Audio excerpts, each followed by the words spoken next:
የዚህ ምድር አሁን የምንለውም ሁሉ እንኳን ኖሮ ጊዜያዊ ነው። ከዚህ አልፎ የዘላለም ሕይወት የሚባል መንግሥተ ሰማይ የሚባል ከሞት በኋላ ያለ ጥያቄ የተመለሰበት ነገ እንሞታለንና እንብላ እንጠጣ አይደለም። አይ እስካለሁ ድረስ ክፉ አለ ስራ ከሞትኩ በኋላ ያለውን እግዚአብሔር ያውቃል ሳይሆን ከሞት በኋላ ስላለውም ዓለም በቂ መልስ በቂ ማብራሪያ ያለው እምነት የወንጌል እምነት የክርስትና እምነት ነው።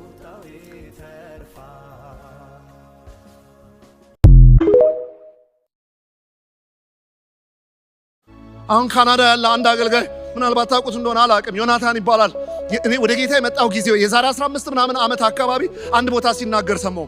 በወቅቱ ዲቪዲ ፕሌየር አዲስ ስለነበር ገዛሁና ፊልም ማየት ጀመርኳል እና በጣም ልቤ ተማረከ አለ። ተከታታይ ፊልም የቲቪ ሲሪየስ የተጀመረበት ጊዜ ነው። ዝም ብያ ያለው አለ። አገልጋይ ነው። በመሃል ወይኔ ኢየሱስ ናፈቀኝ እላለሁ አለ። ግን ዝም ብዬ ነው ፊልም የማየው። በጣም ህሊናዬ ሲጨቀጭቀኝ ለወደፊት ለውጭ አገልግሎቴ ለቋንቋዬ ጥሩ ነው እላለሁ አለ። ትንሽ እንትን ለማድረግ እና በቃ ዝም ብዬ ያለው። አንድ ቀን ሌሊት ግን አለ በውድቅት ሌሊት ፊልም እያየሁ ቁጭ ብዬ ናፈቀኝ አለ ጌታ። ወይኔ ኢየሱስ ናፈቀኝ፣ የኔ አባት ናፈቀኝ፣ መቼ ነው ማገኘህ መቼ ነው እያልኩ በመሃል ውሃ ጠማኛል። ኢየሱሴ ጠበቃ ለነፍሴ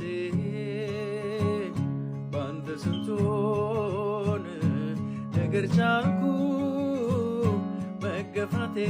መገፋቴን ረሳሁኝ የተላዛቻ ቢያስፈራኝ ከእግዚአብሔር ሕዝብ ሊለየኝ ነበር ሐሳቡን የጠላቴ ባትደርስልኝ ውዱ አባቴ ቁም ነገረኛ ሆኜ ለቅሶ ቤት ሄድኩ። ለቅሶ ለመድረስ ማለት ነው። እና ለቅሶ ልደርሳት የሄድኩ ሰው አየችኝና ሊትራሊ ነው የምነግራችሁ፣ ወሬው ስለኔ ሆነ ማለት ነው። እዚህ እኮ ይደርሳል ብለን ያላሰብነው ሰው ነው አለች አፍ አውጥታ። ክብር ለእግዚአብሔር ይሁን። ሶሪ ከብዙ ዓመት በኋላ አንድ ቀን ቁጭ ብዬ መዝሙር ወደ ውስጥ መጣ። ዜማው ወደ ውስጥ ሲመጣ ትዝ ያለኝ ነገር ሴትዮዋ የተናገረችው